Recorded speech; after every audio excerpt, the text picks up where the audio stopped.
नमस्कार, good morning. आओ जुड़ जाइए तो शुरू करते हैं। आज धमाकेदार सीरीज है 10 क्वेश्चनों की और इसमें आप जान के भी ना जा पाओगे क्योंकि इसको जब एक बार शुरू कर दोगे तो आपको इतना मज़ा आएगा इसमें सुनने में कि ये सारे ऑप्शन पढ़ोगे और याद हो जाएँगे सारे। कई निचोड़ है इसका। ठीक है, शुरू करते हैं फर्स्ट क्वेश्चन को। संविधान दिवस मनाया जाता है 26 नवंबर को, 5 जून को, 22 मार्च को, 21 जून को। तो इसका सही उत्तर क्या हो जाएगा? 26 नवंबर। क्या हो जाएगा इसका सही उत्तर? 26 नवंबर। आंसर है सॉल्यूशन। 26 नवंबर को संविधान दिवस मनाया जाता है।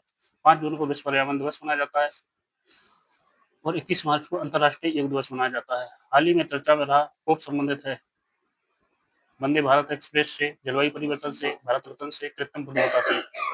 तो हाल ही में चर्चा में रहा कोप संबंधित है किससे? जलवायु परिवर्तन से। जलवायु परिवर्तन से। आंसर एंड सॉल्यूशन है भारत की पहली सेमी हाई स्पीड ट्रेन का वंदे भारत चलाई गई।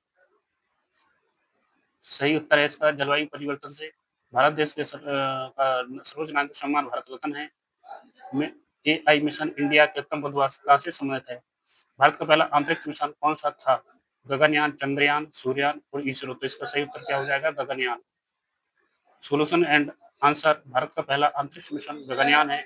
भारत अंतरिक्ष संगठन इसरो ने चंद्रयान 3, आदित्य L1, सूर्य और मंगलयान जैसी सफलताओं को साथ अंतरिक्ष में और भी भारतीय स्टेशन 2035 तक आगामी प्रमुख परियोजनाओं जो देश की आत्मनिर्भरता और वैज्ञानिक क्षमता को प्रदर्शित करती हैं। गुलाम वंश का संस्थापक कुतुबुद्दीन ऐबक ने अपनी राजधानी कहाँ स्थापित की? दिल्ली में, आगरा में, लाहौर में, काबुल में। इसका सही उत्तर दी थी। कहाँ पर स्थापित की? तो इसका सही उत्तर क्या हो जाएगा? लाहौर। इसका ये सॉल्यूशन दिया गया है। हिंदी सॉल्यूशन, गुलाम वंश का संस्थापक कुतुबुद्दीन ऐबक को माना जाता है। गुलाम वंश 1206 से 1290 तक चला। गुलाम वंश का 3 वंश के शासकों ने शासन किया। कुतुबुद्दीन ऐबक ने 1206 में गुलाम वंश की स्थापना की और अपनी राजधानी लाहौर को बनाया तथा सॉरी गलत छप गया है, ये 1210 है। 1210 में उसकी मृत्यु हो गई तथा वहीं पर उसे दफनाया गया। उसने कुंभत और इस्लाम मस्जिद का निर्माण करवाया। ये भारत में प्रथम मस्जिद का निर्माण करवाया, दिल्ली कुतुब मीनार का निर्माण कराया।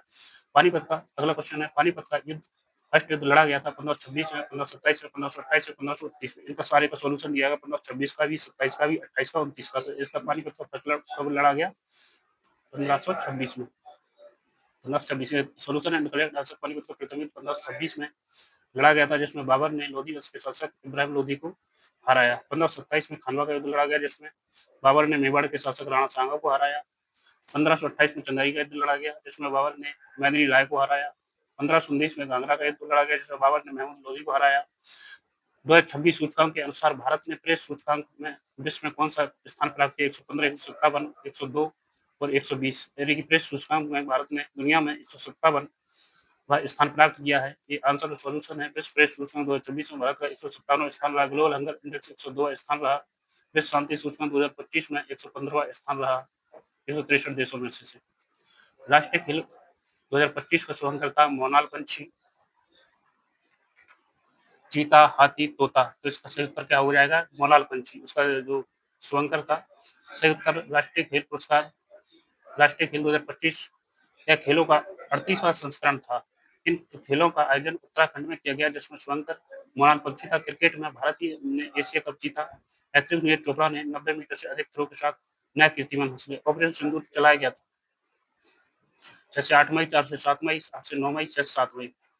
इसका सही उत्तर करेक्ट आंसर हो जाएगा ऑपरेशन सिंदूर भारत का अप्रैल 2025 के पहलगाम आतंकी हमले के जवाब में पाकिस्तान और पीओके में चलाए गए भीषण सैन्य अभियानों का नाम था। भारतीय संविधान के लिए कि किस अनुच्छेद में अस्पृश्यता की बात की गई है? अनुच्छेद 15, अनुच्छेद 16, अनुच्छेद 17, अनुच्छेद 18। तो इसका सही उत्तर हो जाएगा अनुच्छेद 17। करेक्ट आंसर आर्टिकल 15 यह बताता है कि धर्म, जाति, लिंग के आधार पर किसी भी तरह का भेदभाव नहीं होना चाहिए। आर्टिकल 16 उपाधियों के अंत के बारे में बताता है। अनुच्छेद 17 संस्कृति के बारे में बताता है। आर्टिकल 18 उपाधियों के बारे में बताता है। नंबर 10 है भारत के वर्तमान चुनाव आयोग पर कौन है? फर्स्ट है इसका ज्ञानेश कुमार, सेकंड है अजीत डोभाल, मनसुख मंडाविया, शिवराज सिंह चौहान। तो इसका करेक्ट आंसर है ज्ञानेश कुमार। ठीक है, ये हमारा यहाँ पे समाप्त होता है। बहुत कम समय में लिया गया है और आप इनको एक बार रिवाइज जरूर कर लें और सुनते रहिए। आप कुछ भी काम कर रहे हो सुन लीजिए, आपको बहुत कुछ याद हो जाएगा। ठीक, नेक्स्ट जल्दी से अगली क्लास में मुलाकात होगी आपकी करंट अफेयर के साथ। और अच्छा लगता है तो एक बार दबा दीजिए लाइक। अगर अच्छा लगे तो, नहीं लगता है तो कोई बात नहीं, ओके।